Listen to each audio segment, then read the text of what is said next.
153-savol. Sevgi haqida. Mehribon va rahimli Alloh nomi bilan boshlayman.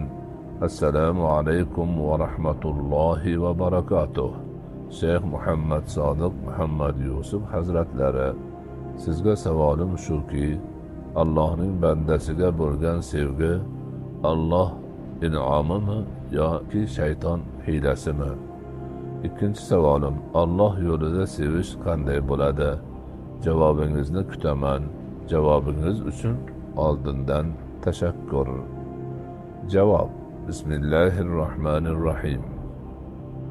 Allohning bandasiga bo'lgan sevgi shariatga xilof bo'lmagan holda bo'lsa, Alloh taoloning in'omidir.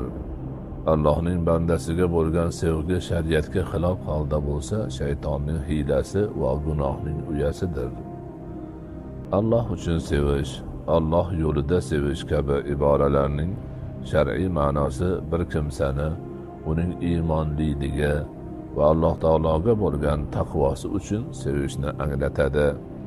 Umuman insonning Alloh taologa bog'liq sevgisini shartli ravishda 3 xil ko'rinishda ta'riflash mumkin.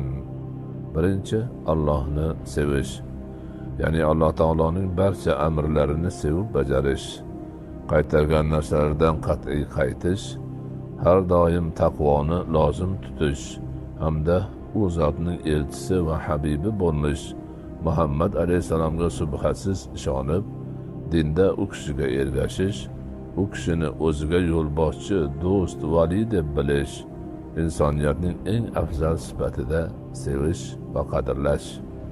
Ikkinchi, Alloh uchun sevish, ya'ni Alloh taolo Qur'oni Karimda maqtalgan sifatlarga ega insonlarni Alloh taolo uchun suyukli bo'lgan solih bandalarini sevish, ulardan bo'lishga intilish. Uchinchi, Allohning maxluqlarini sevish, ya'ni butun borliqni, undagi jamiki mavjudotlarni, ular ham o'zi kabi maxluq bo'lganlari uchun sevish. Iymon, aql va qalb ko'zi bilan borliqqa terarroq nazar solish, mushohada qilish, har bir maxluqda Alloh taoloning qudratini, yaratuvchanligini ko'ra olish, maxluqlarni o'rganish orqali Xoliqni yanada yaxshiroq tanish va kuchliroq sevish. Vallohu a'lam.